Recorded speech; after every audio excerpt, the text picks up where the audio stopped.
Selamat pagi, Bapak Siwang. Selamat pagi. Oke, terima kasih Bapak. Terima Saya beri kasih. waktu 20 menit ke depan untuk Bapak membantu kami dengan informasi dan pemetaan terkini situasi TPPO di Nusa Tenggara Timur.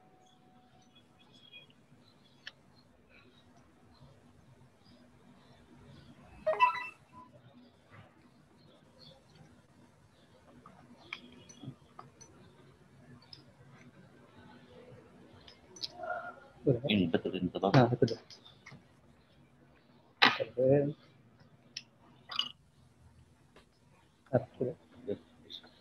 Di sebelah.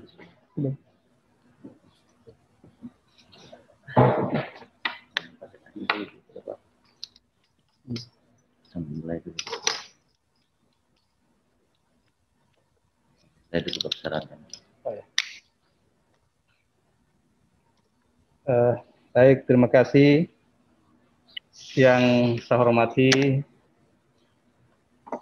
pengurus dan seluruh jajaran Institut Dian, yang saya hormati penyelenggara Zero Human Trafficking Network bersama jajarannya, yang saya hormati Bapak, Ibu, Pendeta, Romo, Suster, yang saya hormati para pemerhati yang selalu menempatkan pekerja migran di hatinya, yang saya hormati Bapak Ibu yang tidak sempat kami mengenal dalam virtual ini, singkatnya hadirin yang ada dalam virtual ini, yang saya hormati, terimalah salam kami. Assalamualaikum warahmatullahi wabarakatuh. Salam, salve, Om Swastiastu, Namo Buddhaya, salam kebajikan, dan salam sehat selalu.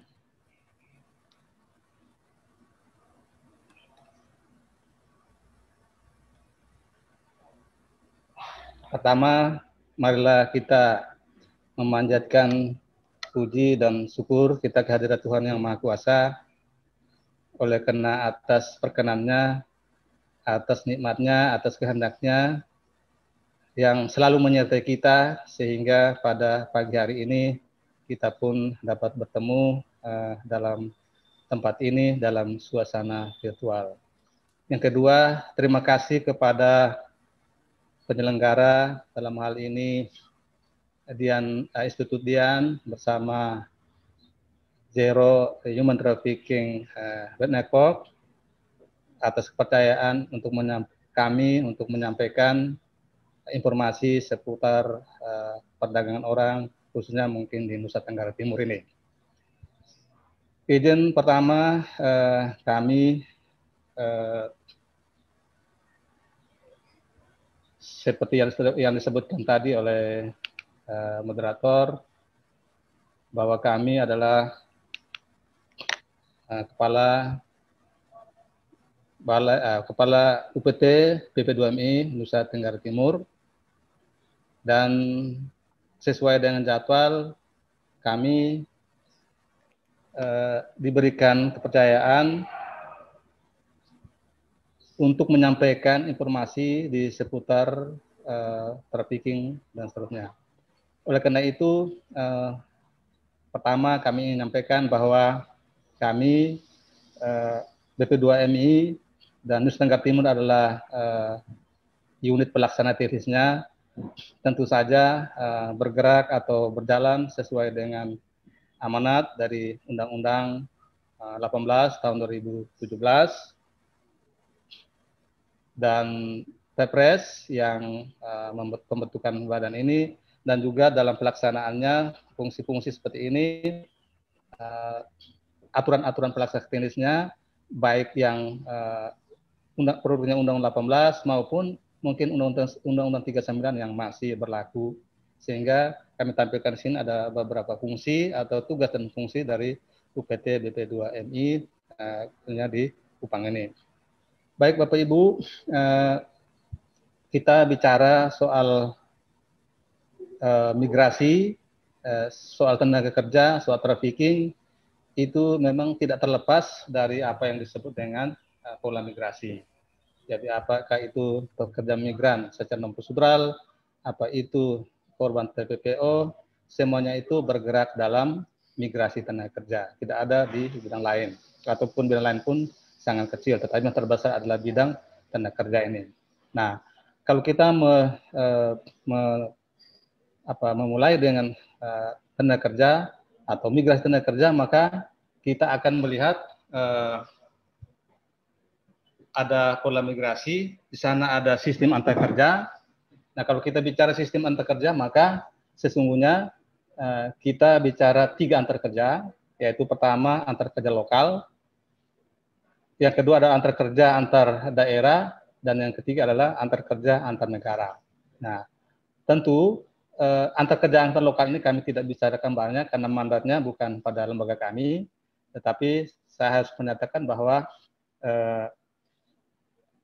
AKL ataupun AKAD ataupun akan bahwa pergerakannya atau pengurusannya tentu ada aturan masing-masing.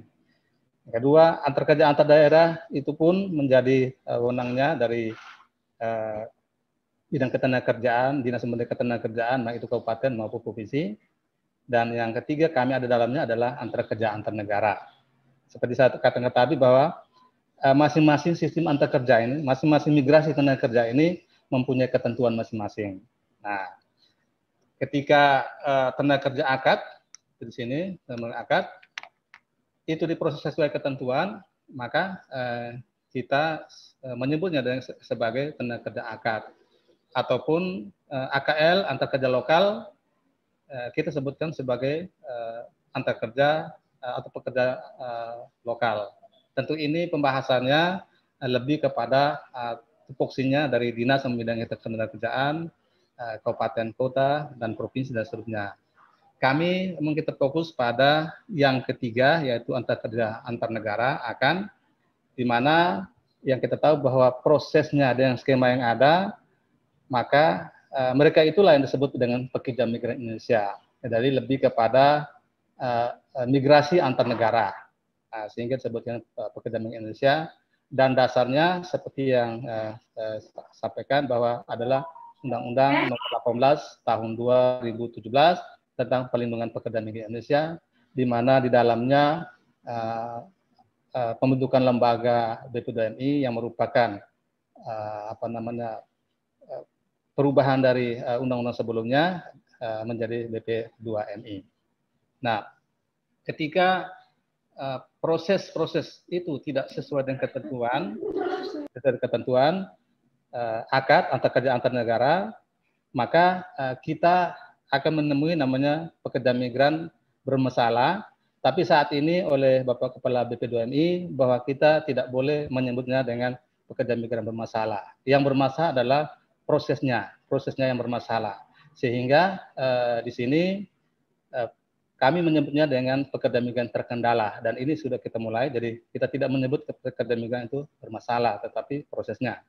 Nah, terkendala di sini dari segi atau dilihat dari segi hukum dan juga mungkin dari kasus yang sudah terjadi. Dari segi hukum katakanlah para pekerja migran kita mungkin yang berangkat, kemudian mereka bekerja tidak ada masalah, pulang dan bawa hasil. Tetapi yang kita lihat adalah mereka perginya tidak sesuai ketentuan. Nah, itu dari kacamata hukum bahwa mereka artinya melanggar ketentuan, walaupun nanti mereka mungkin bekerja dengan baik dan pulang mendapat hasil. Dan yang kedua dari kita segi dari kasus, jadi sudah non prosedural lalu mendapat kasus. Nah, itu double. Jadi pertama dari melanggar ketentuan, yang kedua akibat dari itu maka ada kasus. Kemudian dari proses yang tidak sesuai ketentuan itu, selain menghasilkan PMI terkendala dan juga korban TPPO, perdagangan orang. Jadi ini bisa saja terjadi karena perdagangan orang TPPO maka menyebabkan terkendala, ataupun karena bermasalah tadi non prosedural tadi sehingga menyebabkan perdagangan orang. Ini dua hal yang bisa terjadi dan lingkupnya sama-sama di mitra tenaga kerja. Nah, dari dua ini, baik itu terkendala maupun korban trafficking, maka yang kita atau yang tadi disebutkan tadi, yang sering tangani adalah kasus-kasus ketenagakerjaan maupun non ketenagakerjaan. Jadi kasus ketenagakerjaan seperti gaji, kemudian jam kerja, upah, habis waktu istirahat dan seterusnya. Kemudian kasus-kasus non ketenagaan seperti ada kematian, kecelakaan yang sudah berjalan selama ini, seperti yang sudah disampaikan tadi, bahwa kita sama-sama banyak pihak yang melaksanakan menangani itu.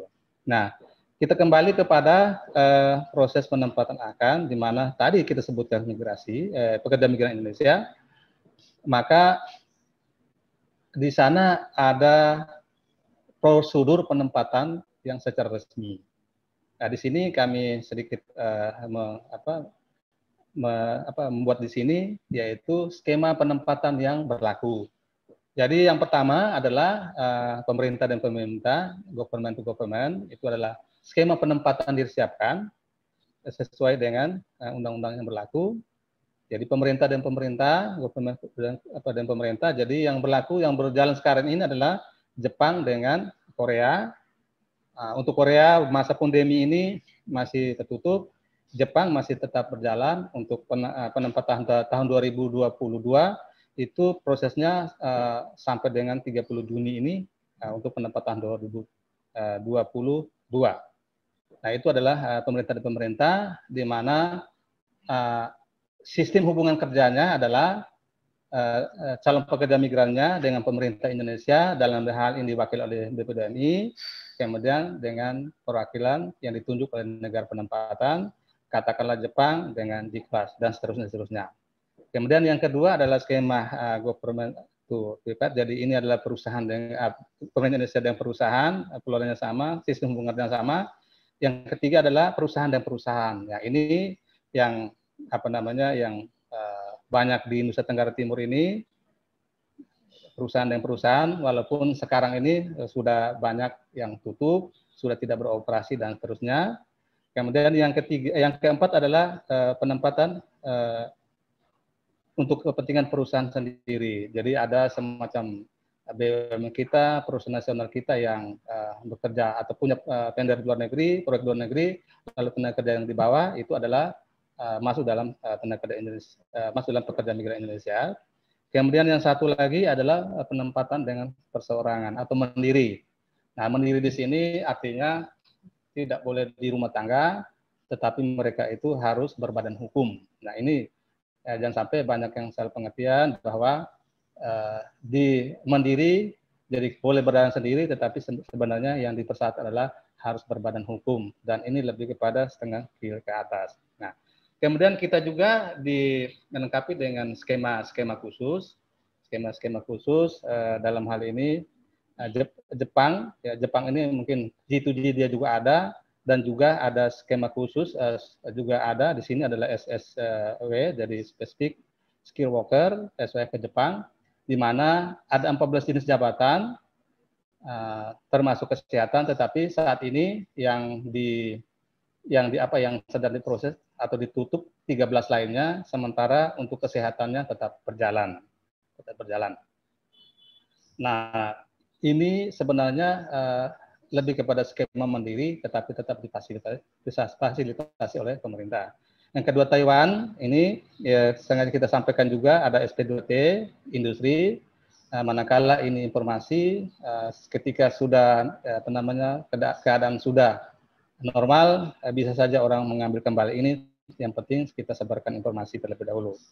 Kemudian yang berikutnya lagi yaitu sistem penempatan satu kanal, yang di mana diberbatasi bahwa satu perusahaan hanya boleh berhubungan dengan sekian perusahaan, atau sebaliknya itu khusus di Saudi Arabia. Nah, ini yang saya katakan tadi, tenaga kerja akan sesuai dengan itu, lalu program-programnya dengan skema seperti itu.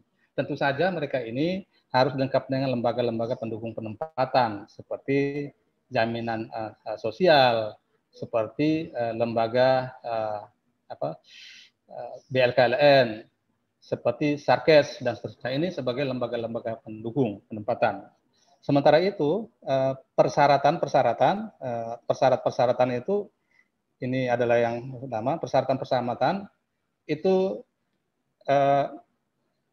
batas usia itu ditentukan, milik kompetensi. Di sini kita membaginya bahwa ada persyaratan dan juga ada dokumen.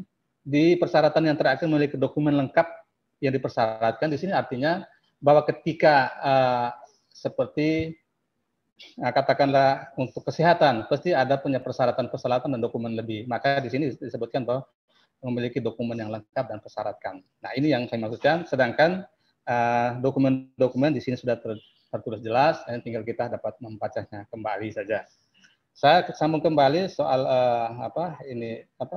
balai latihan luar negeri sini, bahwa sesuai dengan Undang-Undang 18 tahun 2017 dan itu merupakan peralihan dari Undang-Undang 39, di mana ini terjadi pola rekrut yang terjadi perubahan pola rekrut, di mana sebelumnya P3MI atau PPTKS itu merekrut lalu melakukan pelatihan di tempat ini, di balai latihan ini, tetapi dengan adanya ketentuan yang sekarang,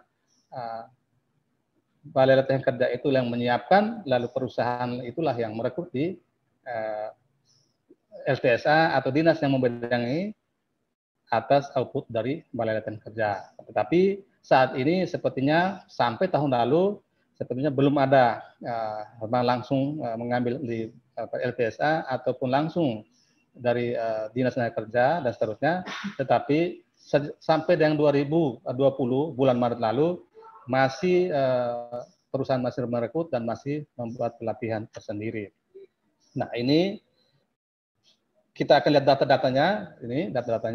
Ini berkaitan dengan kondisi terkini dan seterusnya ini. Maka di sini kami katakan bahwa untuk tahun 2020 ini kalau kita mau balik 2005, ini kan data kita lengkap 2005 dan ini trennya menurun, puncaknya 2008 tapi turun terus. Nah, kita sampai pada tahun 2020 posisi bulan Maret kita menempatkan 213, tetapi ketika dinyatakan moratorium ditutup semua, maka semua kami tutup, dan yang ada atau sedang proses yang sudah ada calling visa, yang sudah lulus kompetensi dan seterusnya itu dikosongkan semua dari perusahaan. Kurang lebih ada 260 sekian yang harus dikembalikan ke rumah atau keluarganya. Jadi ini dalam rangka untuk menghindari penyebaran COVID-19 sehingga terhenti. Jadi kalau melihat dari pergerakan keluar, migrasi keluar sesuai dengan ketentuan ini, maka pada tahun 2020 ini adalah 213 orang, dan sampai sekarang perusahaan-perusahaan di sini semua pada tutup, hanya ada tertentu saja, semuanya pada tutup.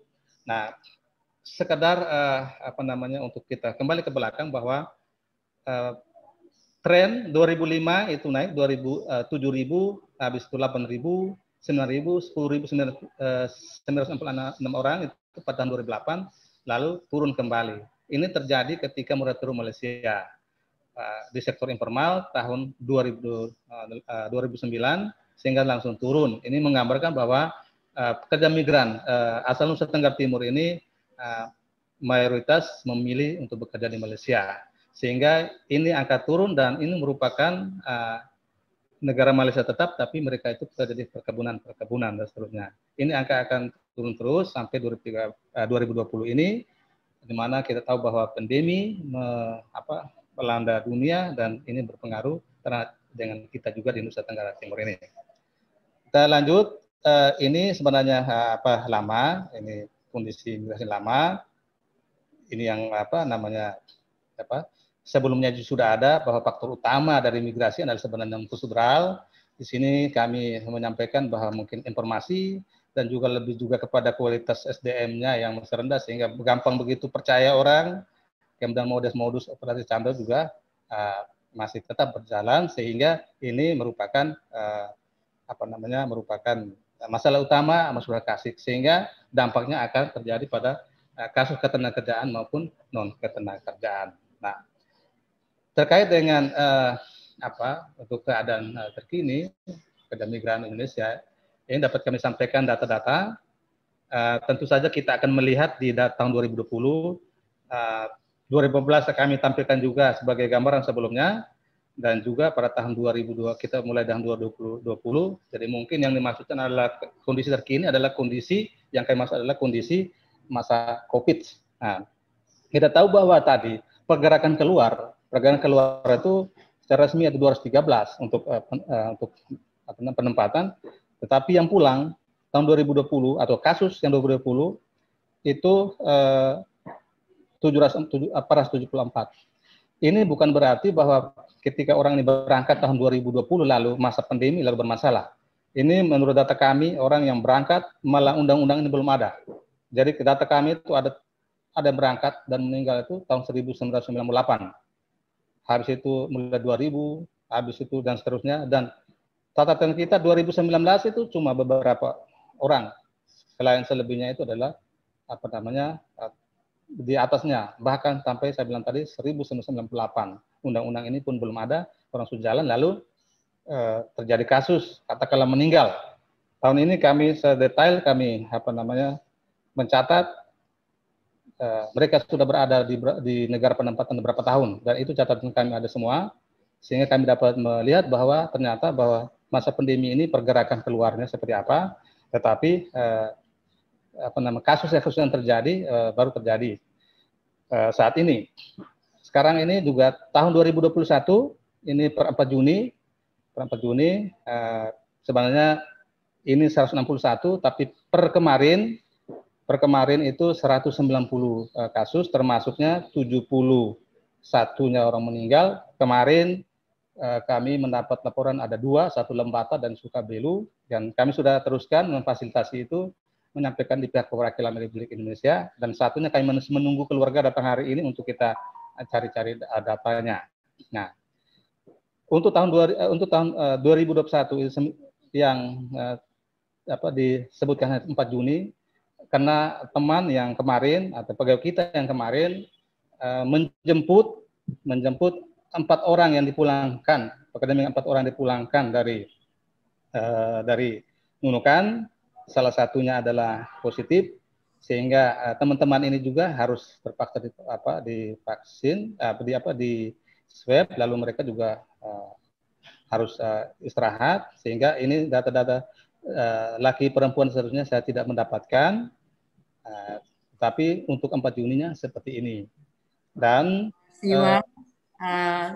lagi 2 menit waktu Bapak. Terima kasih. Siap.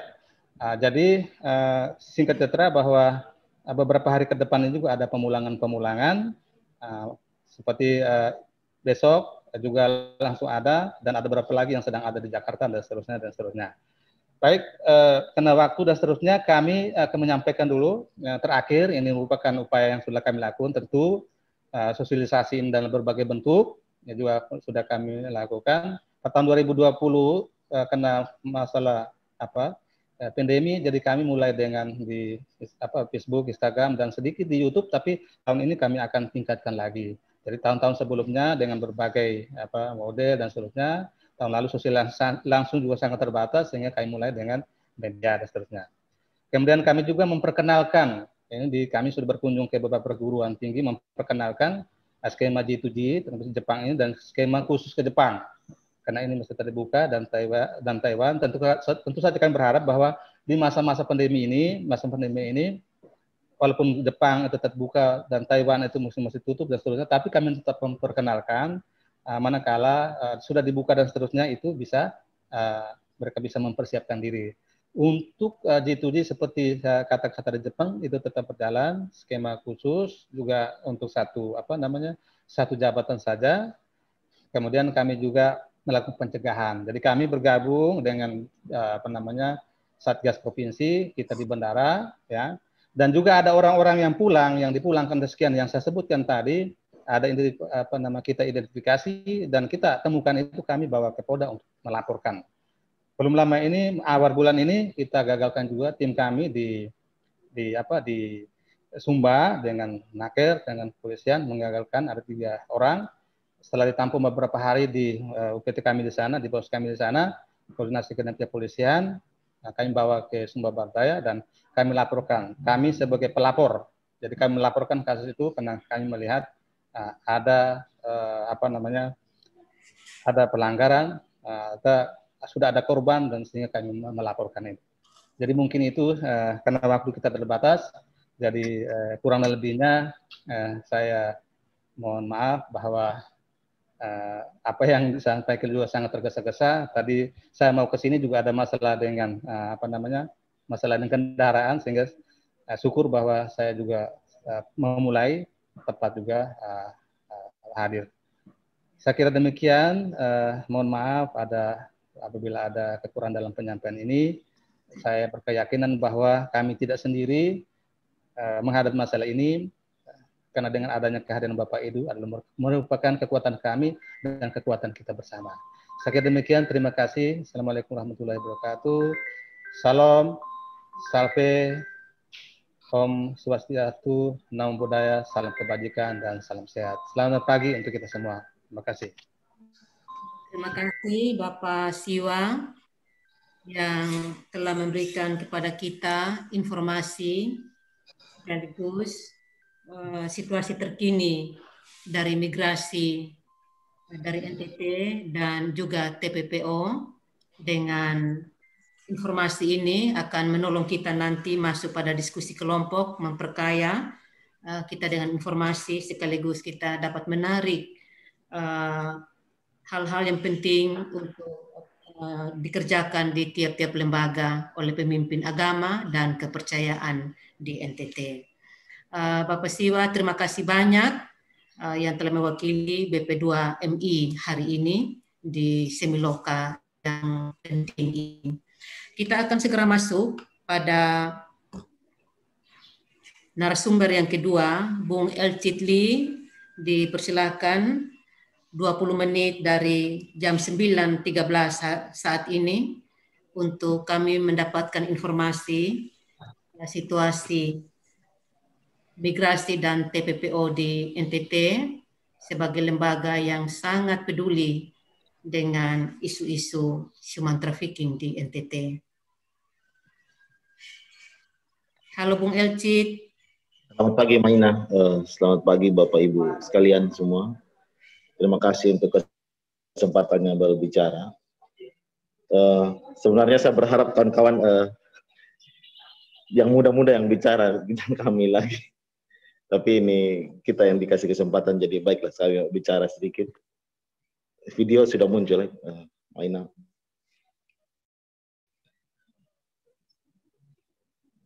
Nah, mungkin saya pakai komputer dua Maina, jadi karena laptop sudah berangkat loh, jadi saya coba pakai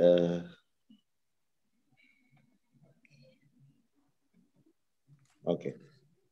Jadi saya tidak akan bicara banyak sebenarnya pagi ini, karena persoalan perdagangan orang ini kan seperti yang kita tahu sudah menjadi persoalan yang serius dan kita sama-sama tangani sejak tahun 2000-an ya, dan lebih tegas lagi sejak tahun 2014 sampai dengan saat ini untuk wilayah Nusa Tenggara Timur. Pertama kami berterima kasih sekali inisiatif ini diambil oleh teman-teman Interview Day di Jogja, dan Bung Lius, Mbak Elga, dan teman-teman yang sudah leading untuk melakukan workshop dan lain-lain ini. Simposium yang mungkin sudah berkelanjutan, sudah beberapa bulan terakhir ya, atau mungkin 1 tahun terakhir mungkin. Karena teman-teman juga melakukan pendidikan di bagian dasar cukup di berbagai komunitas yang beberapa waktu lalu ini. Nah, sebenarnya di data perdagangan orang untuk yang real, yang terlibat secara langsung, saya harus katakan bahwa ada di wilayah Maina, kemudian Sister Lauren dan Pendeta Emi dan kawan-kawan yang lain. Karena beberapa waktu ini saya lebih banyak di pandemi COVID-19, kami berusaha untuk mengorganisir teman-teman untuk membantu memetakan. Termasuk salah satu yang tadi Pak Siwa sebut, kita memantau sekitar 700 buruh migran yang pulang di berbagai wilayah di Nusa Tenggara Timur, agar kita pastikan mereka pulang ke rumah dalam kondisi sehat. Sehingga kita memberikan tes PCR gratis untuk para buruh migran. Nah ini mungkin data yang 2021 ini memang kita tidak terlalu punya, tapi kita coba data yang mereka dari tahun 2019 misalnya. Ini data yang ada di bawah ini adalah kelihatan ya, data yang di bawah ini misalnya tahun 2013, 14, 15, 16, 17, 18, 19. Ini data-data yang ditangani kasusnya ditangani oleh Polda. Ini kita bisa lihat bahwa berkat advokasi gerakan masyarakat sipil di Nusa Tenggara Timur, data perdagangan orang itu salah satu yang dari paling lengkap di Indonesia datang dari NTT sebenarnya. Karena kita bisa lihat data-data penanganan. Yang paling banyak memang target kasus perdagangan orang ini antara lain adalah TKI maupun pekerja PRT dan pekerja perkebunan. Dari sisi ini kita bisa melihat angka kebutuhan orang untuk bekerja keluar itu tinggi sekali. Nanti kita akan menjelaskan mengapa itu terjadi. Karena kita tidak hanya berbicara soal penanganan, tapi kita juga melihat faktor-faktor pendorong di belakang. Nah, faktor pendorong perdagangan orang ini memang cukup rumit karena ini menyangkut situasi dasar yang dialami Nusa Tenggara Timur, di mana sebagian besar penduduknya tuh masih sangat bergantung pada pertanian, khususnya pertanian lahan kering. Nanti kita sebutkan. Kita juga mendata bahwa jumlah anak-anak yang berangkat itu juga tinggi, cukup tinggi. Ini ada data yang 2013 sampai 2019, saya belum perbarui untuk yang 2020 dan 2021. Kita melihat angka anak-anak yang dicegah itu, ini kasusnya ditangani, berapa yang diselesaikan kita tidak tahu. Itu ada 145 orang. Paling banyak memang anak-anak perempuan. Itu anak perempuan kita sudah lihat, ini dalam kasus gelondong ya. Kalau anak tabelnya agak miring sedikit, tapi bisa dilihat laki-laki dewasa dan kalau anak perempuan tinggi sekali permintaannya. Itu biasanya dipekerjakan di sektor rumah tangga. Nah ini data pencegahan. Memang ada banyak kelemahan terkait undang-undang ketenagakerjaan karena antara undang-undang ketenagakerjaan, undang-undang perdagangan orang itu tidak dilakukan dengan baik di tingkat DPR sejak awal. Jika itu dibikin dengan baik, tentu objek yang sama, kita bisa melihat irisan yang sama. Saya sendiri melihat bahwa sejak awal DPR ini memang harus dikontrol dengan baik ketika membuat regulasi. Karena para pebisnis yang terlibat dalam penyusunan regulasi juga adalah para pemilik perusahaan-perusahaan itu. Jadi undang-undang yang mengatur tentang korporasi ini masih sangat lemah di Indonesia.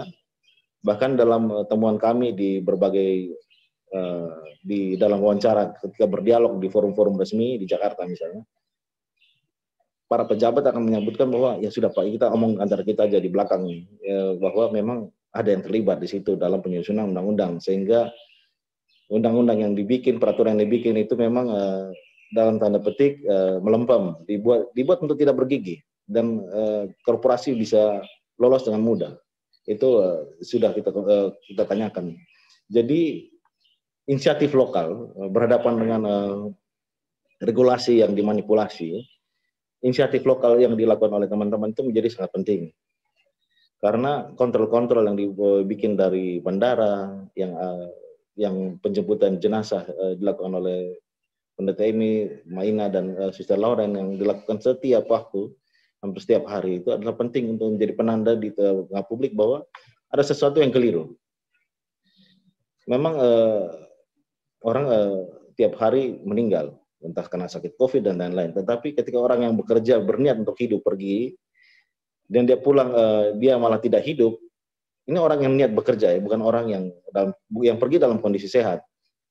Kemudian pulang dalam peti jenazah, bahkan dalam kasus yang beberapa tahun lalu kita temukan bahwa itu ada yang dibiarkan beberapa hari tidak diambil oleh siapapun di ruang kargo bandara. pada saat kita menjemput jenazah Pak Gerson Poik, kita melihat bahwa ada sesuatu yang keliru. Nah, yang kekeliruan ini yang mungkin harus dibahas dengan lebih tuntas. Memang ini dari sisi ini memang kita mendorong agar lembaga-lembaga yang mengurusi ketenaga kerjaan ini memberikan input kepada atasan bahwa ada regulasi yang mengatakan prosedur semacam ini, non prosedur itu sebutan-sebutan yang memang dalam bayangan saya bahwa sebutan-sebutan ini juga tidak menyentuh substansi perdagangan orang, tidak menyentuh terkait dengan apa yang sedang terjadi di bawah. Misalnya kalau kita lihat tabel semacam ini, kalau pekerja, anak-anak itu jelas dilarang. Nah, tapi siapa yang berhak kemudian mengontrol ini? Anak-anak yang diperdagangkan, misalnya. Kalau semua diperlakukan bahwa ini dalam situasi normal, baik-baik saja bahwa semua adalah pekerja yang berhak mencari kerja. Padahal ini jelas-jelas ini anak-anak. Nah, Pak, kapan misalnya? Ya, saya berharap bahwa ada langkah-langkah dari para pihak di Nusa Tenggara Timur, ya, baik dari BP2MI dan Kopnaker Trans untuk menggunakan data yang ada di Polda untuk mengadvokasi jangan lebih keras, lebih kuat bahwa ini ada situasi pekerjaan anak yang diperdagangkan, sehingga di pusat juga mengetahui bahwa data ini ada sampai ke pusat. Ini data ini saya peroleh dari Polda NTT, jadi bukan sesuatu yang saya karang-karang. Ini dari Polda NTT. Data ini ada data dari Polda NTT sehingga bisa dilihat tekanan yang diberikan oleh warga itu menjadi sangat penting, sehingga di pintu bandara misalnya, ini data pencegahan yang paling baru mungkin ya, dari Kopnaker Trans tahun 2021. 2 kabupaten yang paling tinggi itu tetap Malaka dan TTS. Jadi Romo Perno punya mungkin agak rendah, di ND entah ada kerja atau tidak Romo Perno. Jadi saya kurang tahu. Tapi ND belum muncul di sini. Tapi yang muncul di data Kopnaker Trans, data pencegahan ini, baik muncul dari TTS dan muncul dari Belu Melaka, 2 tempat ini. Rotendao juga ada, teman-teman bisa lihat. Nah ini mungkin di tingkat lokal perlu ada suara yang lebih keras, baik dari tingkat gereja maupun masyarakat sipil yang lebih luas untuk berbicara tentang hal ini. Kan seringkali yang kita berhadapan nih, orang mau cari makan, kamu jangan mencegah. Tapi ini ada dilema tersendiri. Kalau bagaimana dengan anak-anak yang hilang? Kita sudah pernah berdiskusi panjang bahwa anak-anak yang hilang itu tidak pernah dihitung. Ini yang sempat ditahan. Berapa yang tidak ditahan? Berapa yang hilang? Karena dalam studi yang pernah kita lakukan bersama dengan Sinode Gemit misalnya, teman-teman memetakan kondisi di Klasis di Amanuban, itu kita melihat bahwa ada kampung-kampung yang memang anak-anaknya hilang dan tidak pernah lagi ada kabar hingga hari ini. Nah, hal semacam ini masih belum diadvokasi secara tuntas. Artinya kalau gereja mau berbicara ataupun tokoh-tokoh agama mau berbicara, ini ada sesuatu yang bisa dibicarakan. Tetapi ini pendekatan kemanusiaan. Saya mengerti bahwa di level teknokratik kita akan berhadapan dengan bahwa ya memang orang miskin. Kalau di kampung memang kamu bisa kasih makan. Ini jawaban yang seringkali kami sebagai aktivis LSM ini didiskreditkan. Ditanya apa yang kamu bisa buat sebenarnya di kampung. Anak-anak ini memang mereka anak-anak, tapi mau ikut om mereka atau bagaimana, apa hakmu untuk melarang atau mengikuti kakak mereka? Ini sesuatu yang kadang sangat sulit kita hadapi di publik ya. Hal yang sama misalnya saya berbicara dengan salah satu Romo di perbatasan, Romo Yoris. Ini proses yang di gambar berikut ini, kalau teman-teman lihat, ini adalah gambar situasi Dukcapil di Timur Tengah Selatan. Jadi salah satu kendala orang mempunyai prosedur yang lengkap itu adalah data kependudukan. Salah satu layanan yang paling buruk di Nusa Tenggara Timur itu adalah layanan kependudukan, administrasi kependudukan. Orang bisa menunggu berhari-hari. Kalau orang dari Amnatun, dari ujung jauh sana datang ke sini, kemudian 4 hari saja, kemudian itu berapa uang yang mereka habiskan untuk tinggal di kota Soe misalnya. Jadi untuk layanan dasar saja kita masih terpuruk. Kita belum bicara soal macam-macam ekonomi bahwa oke, dia sudah cukup umur, tapi kemudian apa buktinya? Pemalsuan misalnya yang terjadi di beberapa waktu lalu yang sempat ditangani oleh teman-teman Caritas di Kuala Namu misalnya, koordinasi dengan Suster Lauren dan teman-teman, itu pemalsuannya identitas kependudukan dilakukan di Surabaya misalnya. Identitas kependudukan dilakukan di Surabaya karena apa? Karena layanan dasar semacam ini pun tidak mampu dipenuhi. Kita coba cek di lapangan. Dari 400 permintaan per hari yang masuk ke kantor, mereka hanya bisa menangani 100. Karena keterbatasan alat, keterbatasan orang, keterbatasan sarana prasarana, ini orang-orang hanya berdiri di luar menunggu kapan dipanggil. Dan besok bisa datang sehari kemudian. Ini satu hal yang harus dirubah di Nusa Tenggara Timur sebenarnya. Andai kan ini menjadi kampanye, kalau kita selalu mengkritik, kalau pas pencoblosan kok bisa orang bisa daftar pemilih itu bisa lengkap. Kenapa pada waktu mereka yang membutuhkan malah NIK saja susah untuk mereka dapatkan. Ini dilema-dilema masyarakat di kampung. Lebih jauh lagi, ini mungkin saya tidak akan lebih banyak nanti saya menunggu dalam sesi diskusi, karena saya pikir ini semua yang hadir ini para yang aktivis-aktivis yang ada ini adalah para penggiat anti trafficking yang terjadi di lapangan dan tahu persis apa yang sedang terjadi. Tetapi kita membutuhkan kira-kira kalau kita mau melakukan perubahan sosial di level mana. Nanti saya coba simpulkan sedikit. Ini saya pindah ke sektor pertanian. Kenapa orang pergi? Ini cukup banyak sekali anak-anak yang pergi, bahkan kaum muda, pekerja yang mundur dari Nusa Tenggara Timur. Kita bisa lihat dari tahun 75 sampai dengan tahun 2020, yang warna biru di bawah ini adalah sektor pertanian. Sektor pertanian di Nusa Tenggara Timur itu kontribusinya terhadap pendapatan domestik regional bruto itu makin hari makin kecil sebenarnya persentasenya. Ada perbesar di sektor dagang, tapi yang satu sisi bagus bahwa muncul sektor jasa ini mulai mendominasi, mulai muncul tahun 95. Orang lupa bahwa paling besar warga di NTT itu masih adalah kaum petani. Nah, para petani ini bagaimana nasibnya jika mereka tidak diurus penghidupannya?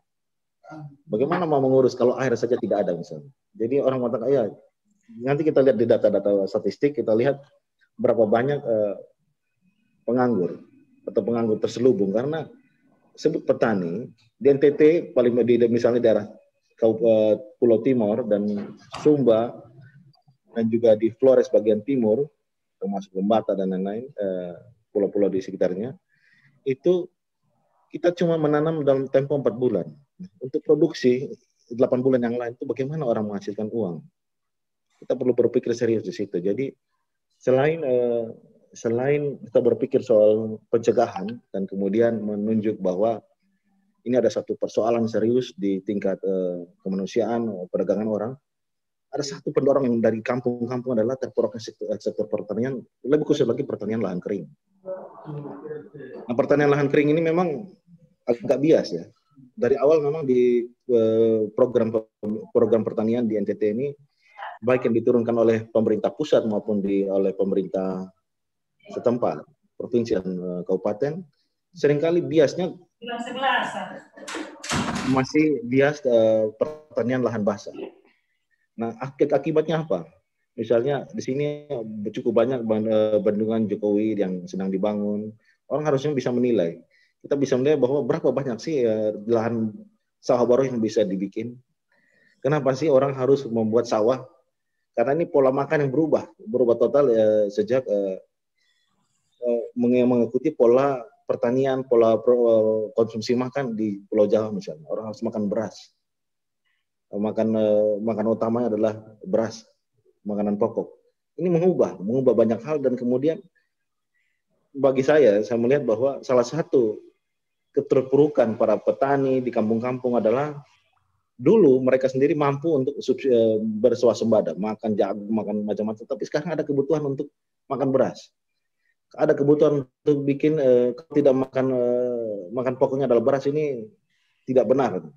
ada sesuatu pola perilaku konsumsi yang juga berubah, kemudian pola pertanian juga yang berubah. Nah ini keliru dan kemudian menurut saya membuat banyak kebutuhan yang muncul yang harusnya bisa dipenuhi dari awal. Kebutuhan atas uang tunai di kampung-kampung itu menjadi tinggi sekali, sehingga orang harus pergi untuk merantau. Nah, rekomendasinya selain yang sudah dilakukan oleh para aktivis di tingkat pencegahan, di tingkat advokasi, pencegahan artinya di pintu-pintu, di advokasi setelah korban pergi baru kita tangani, menolong mereka untuk mendapatkan haknya. Yang kita juga sudah menghargai bahwa BP2MI dan Kopnaker Trans dengan satgasnya juga cukup aktif di Bandara Udara Altari, sesuatu yang patut dipuji karena itu butuh kerja tersendiri dan ekstra kerja.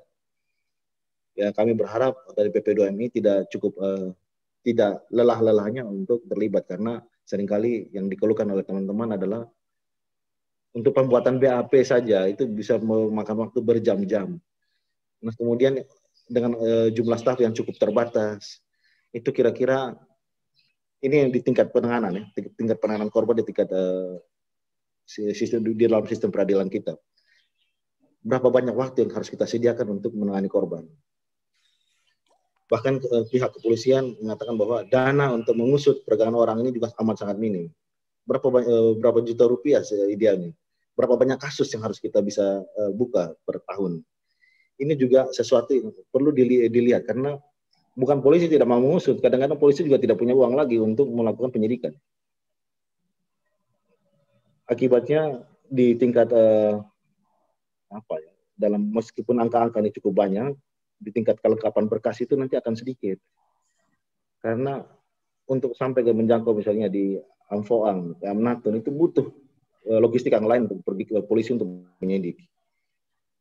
Ini sesuatu yang kita temui di tingkat kepolisian. Di tingkat kejaksaan juga kita temui bahwa seringkali pasal yang dikenakan itu berbeda. Ada negosiasi di mana yang paling pas antara jaksa dan polisi, sehingga workshop untuk menyamakan persepsi bahwa apa yang harusnya dipakai, pasal yang dipakai itu menjadi penting.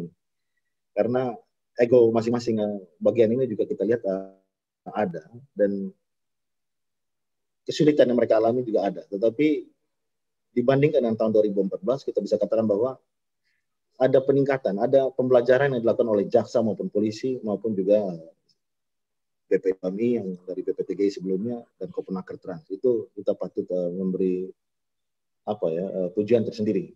Jadi kerja yang dilakukan oleh teman-teman semua memang meskipun lambat ada perubahannya.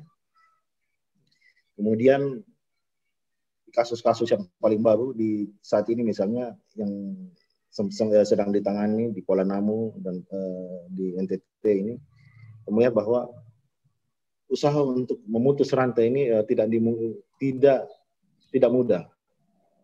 Kalau sudah sampai di tempat lain dan melibatkan aktor cukup banyak, yang paling baru ini misalnya ditangkap di Kuala Namu, itu modusnya juga cukup mutakhir, ya, atau bahkan memang kita sudah lihat ini seperti mengulang. Jadi saya melihat pemberitaan dari teman-teman dari Sumatera kemudian mengatakan bahwa ini seperti dengan kasus Medan yang lain, walaupun jumlah kematiannya tidak ada, tetapi hampir tidak mungkin kita bisa menangkap utuh jaringannya. Karena kalau untuk menangkap utuh jaringan itu butuh kerjasama, koordinasi, dan kerja keras polisi yang luar biasa. Misalnya begini, dengan HP saja, orang bisa melakukan koordinasi dengan cepat, meminta untuk orang menjemput di bandara. Jadi minta tolong siapa bersedia mengantar korban ke sini. Kemudian pemalsuan dilakukan di Surabaya misalnya, jaringan. Dan itu bisa dilakukan dengan mudah karena orang tidak tahu siapa ada di balik HP yang satu yang menyuruh-nyuruh ini. Kecuali investigasi dengan mendalam itu dilakukan oleh pihak kepolisian. Nah, kami sendiri melihat bahwa pihak kepolisian sendiri cukup punya keterbatasan karena tidak menjadikan kasus perdagangan orang sebagai prioritas dan tidak menempatkan anggaran yang cukup untuk melakukan penyidikan. Ini kendala-kendala. Jadi di tingkat pencegahan, penanganan ini ada kendala di tingkat penempatan prioritas. Juga kalau misalnya dari interview day dan teman-teman mau mengangkat adalah di tingkat Barreskrim misalnya, bisa dilihat. Nanti bisa dicek berapa database perdagangan orang di tingkat Polri itu masih ada atau tidak. Salah satu kelemahan adalah database. Nah, kita berbicara dan berhadapan dengan jaringan yang cukup liar dan sistematis bekerjanya ini. Dan dengan model jaringan putus itu cukup sulit untuk kita pegang ekornya. Butuh koordinasi, butuh orang yang fokus, dan butuh penyidik yang benar-benar lihai yang mampu memetakan. Nah, tanpa didukung oleh database untuk aktor korporasi yang terlibat maupun jaringan yang ada, hampir tidak mungkin pemetaan di tingkat nasional ini bisa dilakukan. Ini contoh saja, mungkin cukup banyak yang dilakukan di perdagangan orang sekarang ini. Bukan lagi target cuma ke luar negeri sebenarnya, tapi targetnya ke Kalimantan Selatan, Kalimantan Barat, Kalimantan Timur, kemudian ke Papua, dan juga daerah seperti Sumatera Utara.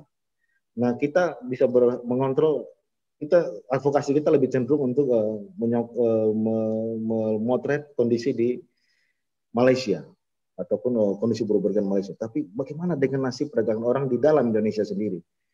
Ini masih menjadi pertanyaan serius dan belum mendapatkan jawaban. Karena disparitas atau kesenjangan antara wilayah itu tinggi. NTT ini salah satu yang paling terpuruk sektor pertaniannya. Nah, jadi harus ada langkah afirmatif yang lebih kuat yang membuat kita bisa mengadvokasi korban dengan lebih baik. Lebih jauh lagi, kalau kita bisa mandiri di sektor pertanian lahan kering, kita bisa melakukan produksi, kita bisa hidup. Tentu anak-anak kita tidak perlu pergi ke luar negeri atau luar provinsi untuk mencari uang tunai. Nah, defisit uang tunai sendiri, lagi 2 menit ya. Baik, Maina. Ya, saya tutup ini. Kemudian defisit uang tunai ini defisit uang tunai di kampung-kampung ini yang menjadi perhatian kita bersama, karena misalnya dalam riset kami di kampung di daerah sekitar Kuanfatu, itu di Timur Tengah Selatan misalnya, di Kabupaten Timur Tengah Selatan, jaraknya sekitar 250-an kilometer dari Kota Kupang, itu kita menemukan bahwa 30% dari keluarga buruh migran yang anak-anaknya pergi bekerja, itu penghasilan uang tunainya per kakak itu di bawah 100.000 rupiah. Nah, kita bisa melihat bahwa ketika kebutuhan orang di kampung itu begitu tinggi terhadap uang tunai,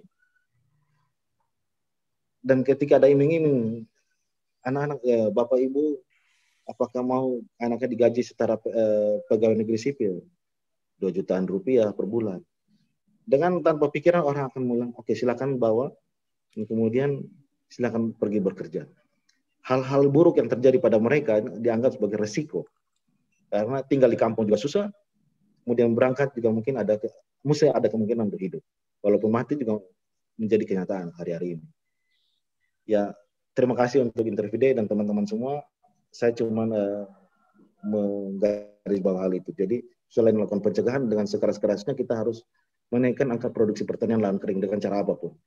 Kalau sektor pertanian ini bisa kita dukung, tentu saudara-saudara kita bisa tertolong. Mungkin begitu, Maina. Mungkin pertanyaan-pertanyaan bisa disampaikan, saya bisa jawab kalau dibutuhkan. Terima kasih. Terima kasih Bung Elcid yang telah memberikan kepada kita gambaran yang utuh dari potret migrasi dan TPPO di NTT yang akan menolong kita semua untuk melihat lebih dalam, lebih jauh, tidak hanya sekedar mengapa mereka bermigrasi dan terjebak dalam TPPO, tetapi juga ada kebutuhan-kebutuhan dasar dan juga pola pertanian, pola makan, dan ya kebutuhan-kebutuhan yang menuntut mereka untuk mesti keluar dari kampung halaman mereka untuk bekerja di luar negeri. Bung Elci telah menolong kita dengan beberapa tema penting mulai dari pencegahan maupun sampai pada penanganan.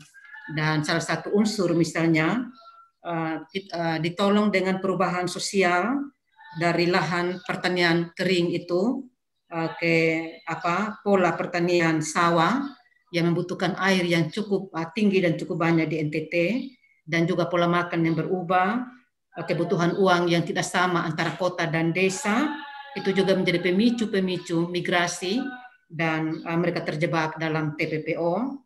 Ada mafia yang bekerja cukup rapi sampai menentukan isi undang-undang kita dan perda-perda kita. Juga modus dan aktor yang sulit kita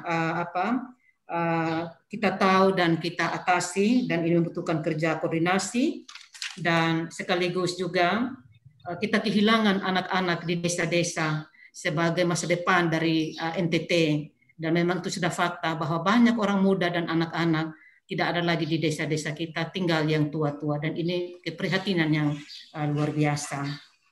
Dan ada pandangan yang mengatakan bahwa hal-hal buruk yang terjadi pada anak-anak kita yang bermigrasi antar dan juga di luar negeri itu dianggap sebagai risiko kerja saja. Dan saya kira itu membuat kita merasa bahwa ya itu sudah biasa sebagai risiko dari mencari kerja.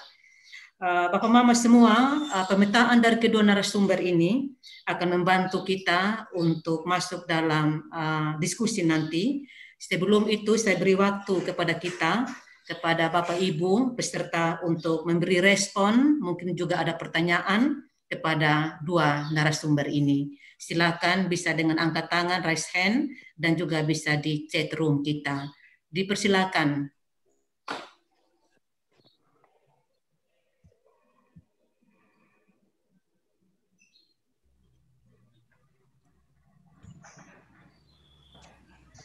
Ada Kak Meksi.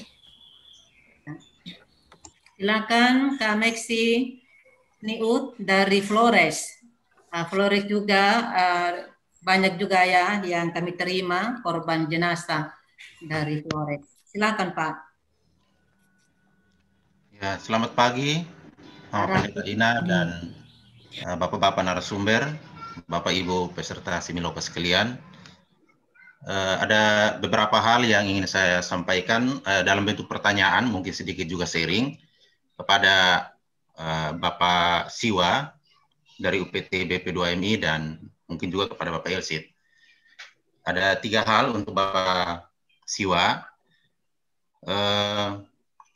Tadi Bapak menyatakan bahwa ada 3 kelompok angkatan kerja, ada yang AKL lokal, ada yang AKAT, lalu luar negeri. Mungkin yang saya soroti itu yang AKAT antar daerah. Nah, dalam hal ini antar daerah itu antar kabupaten dalam Provinsi Nusa Tenggara Timur. Flores ini jemaat-jemaat Gereja Masih Injili Timur yang ada di Flores itu kebanyakan mayoritas mungkin 90%-nya itu orang-orang yang datang dari luar Flores. Baik karena tugas resmi, formal, ASN, TNI, Polri, dan pekerja-pekerja di lembaga formal dan informal, tapi juga ada perantau-perantau yang datang untuk mengadu nasib di kota-kota yang ada di daratan Flores, terdiri dari 9 kabupaten, termasuk Lembata. Nah, dalam pengalaman saya melayani di 2 kabupaten, pertama di Manggarai Timur 2013 sampai 16, lalu di Ende sekarang 2016 sampai sekarang, itu ada beberapa pengalaman yang saya alami. Yang pertama itu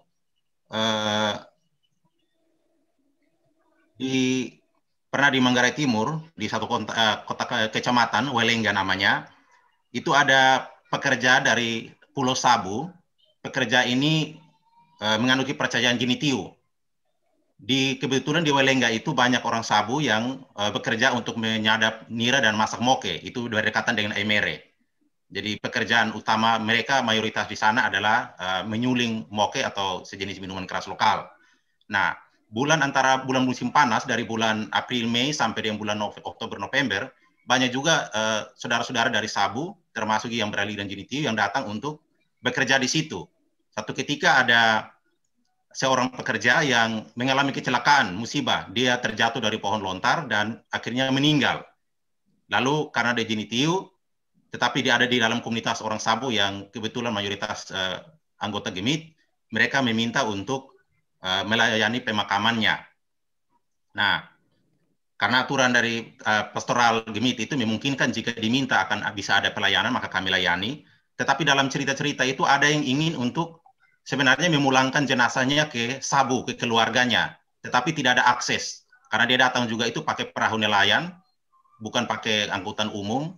Dan karena itu ketika dia meninggal tidak bisa pakai lagi alat transportasi yang sama. Akhirnya dimakamkan di sana.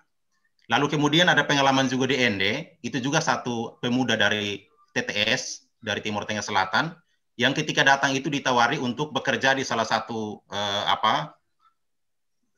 toko yang ada di Kabupaten Nagekeo, di Mbai, tapi baru 1 bulan bekerja, dia berhenti mengundurkan diri dengan alasan bahwa gajinya itu tidak sesuai dengan yang dijanjikan ketika ada di TTS. Tidak sesuai dengan yang dijanjikan. Karena itu dia berhenti, meminta berhenti, tapi karena tidak punya biaya untuk kembali, dia bertemu dengan teman-temannya atau saudara-saudaranya orang TTS yang ada di Ende, dan mereka patungan dapat uang muka untuk kredit motor untuk dia ojek di Ende. Ternyata baru 2 bulan ojek, dia kecelakaan dan kemudian meninggal. Nah, ketika meninggal itu, jenazah waktu itu meninggalnya di rumah sakit, ketika mau dipulangkan ke tempat kos, tempat temannya kos, tidak bisa karena pemilik kos mengatakan bahwa yang dia kos itu hanya numpang. Pemilik kos itu mengatakan yang kos orang lain. Jadi tidak bisa ke situ. Setelah dibicarakan di gereja, kami kemudian memfasilitasi menghubungi paguyuban TTS dan kemudian menghubungi keluarganya di kampung. Mereka ingin untuk memulangkan jenazahnya waktu itu bulan Maret, tetapi karena gelombang dan keluarga di kampung juga musim hujan, mereka tidak bisa untuk memulangkan. Akhirnya dimakamkan di Ende. Sama juga dengan satu yang dari Sabu, kecelakaan juga, meninggal dan pemuda itu dimakamkan di Ende juga.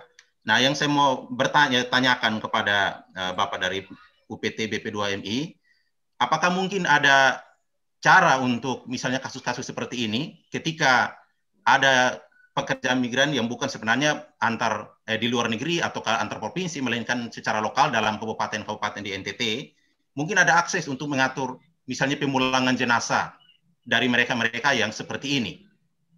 Karena kebanyakan kalau tidak ada transportasi ataukah karena tidak ada akses, misalnya kalau yang dari Jiniti yang ada di Manggarai Timur itu memang tidak berbahasa Indonesia juga, dia berbahasa Sabu.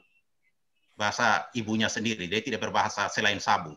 Nah, dalam konteks seperti ini bagaimana bisa memfasilitasi? Selain dari mungkin Pak Pendeta, saya kira cukup. Ya, waktu kita terbatas. Ada lagi pertanyaan yang kedua? Ya, saya singkat yang kedua. Begitu juga dengan yang masih hidup, ada juga pekerja-pekerja yang seperti itu, mereka datang tanpa dokumen-dokumen. Kalau dari gereja, kita biasa minta surat baptis atau surat CD. Tetapi kalau yang tidak ada KTP, tidak ada akta nikah atau akta kelahiran, bagaimana memfasilitasi mereka untuk bisa ada di sini dan dapat pelayanan di misalnya bansos-bansos dan lain-lain di kabupaten yang ada. Mungkin seperti itu. Lalu kalau saya mengomentari apa yang disampaikan Bapak LCT tadi, mungkin anak-anak yang tadi disebutkan hilang dari Amanuban itu bisa saja ada di Flores, bukan saja di luar negeri, bukan saja di provinsi lain, tetapi ada di tempat di mana kami berada, tetapi tidak terdata karena mereka juga datang tidak melaporkan kecuali ada hal tertentu yang khusus, baru kami tahu bahwa mereka ini asalnya dari sini. Itu komentar saya. Terima kasih. Mohon maaf jika ada yang tidak berkenan. Tuhan memberkati. Terima kasih Pak Pendeta dari Flores. Yang kedua tadi, host mungkin membantu saya tadi. Ada yang raise hand tadi. Mbak Cika atau siapa? Vika tadi kah? Mohon maaf saya. Mbak Ina ada juga dari chat. Iya. Tadi di room chat, hand dulu ya, untuk baru di chat. Iya. Dilihat oleh. Ya tadi ada yang raise hand tapi tidak. Silakan Mbak ya. Pendek-pendek ya, langsung kepada kedua narasumber Pak Elcid atau Pak Siwa. Jangan terlalu panjang karena waktu kita terbatas.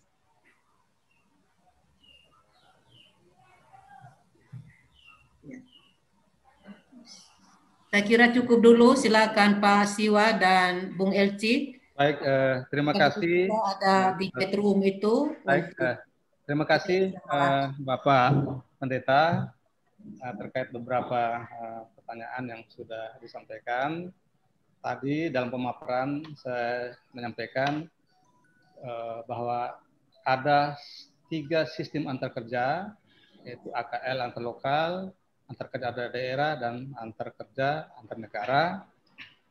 Itu tujuan saya supaya kita tahu bahwa trafficking itu bisa terjadi pada 3 sistem antar kerja itu, baik itu atau kombinasi, bisa saja dari AKL, akad menjadi akan, dan seterusnya. Maksud saya areanya ada di situ.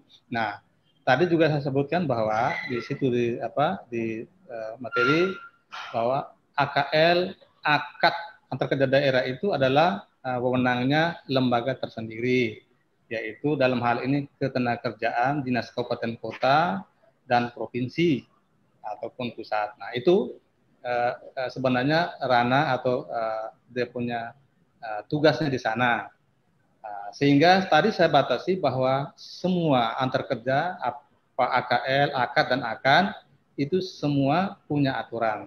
Tadi saya sebutkan bahwa antar kerja antar negara itu dengan Undang-Undang 18. Tentu AKL dan akad itu juga ada proses dan undang-undangnya tersendiri diatur. Tetapi rananya, mandatnya itu kepada bukan kepada kami, tetapi kepada pihak dinas ketenagakerjaan, baik itu kabupaten kota maupun provinsi dan juga pusat. Nah, sehingga atas pertanyaan ini tadi lebih kepada lokal, antar kerja lokal, sehingga mungkin kalau tadi minta akses, ya akses pertama untuk itu pasti saja di dinas yang membidangi ketenagakerjaan di kabupaten kota terlebih, atau di provinsi kalau sudah antar daerah. Nah, sekarang pasti antar kerja atau antar daerah atau antar lokal pasti harus dilihat kembali migrasinya seperti apa. Nah, kami sepengetahuan kami bahwa yang namanya pekerja migran itu adalah lintas negara. Walaupun demikian, tidak berarti ini harus tidak mendapat perhatian, karena ini berkaitan erat bahwa trafficking bisa terjadi ini. Namun tadi ada pembagian tugas, sehingga mungkin aksesnya kemana bisa ke dinas yang membina ketenagakerjaan. Yang kedua, ini bisa juga di sosial. Ini tinggal dikoordinasikan ke sana. Jadi ada dari segi ketenagakerjaan adalah dinas yang ada, kemudian dari sosial itu ada di sana. Jadi mungkin itu yang dapat saya sampaikan. Ini harus membatasi karena AKL akad itu sudah ada pembagian tugas sana, hanya kalau akses seperti itu. Saya kira Bapak Pendeta, mohon maaf mungkin penjelasan sementara begitu. Terima kasih, selamat pagi.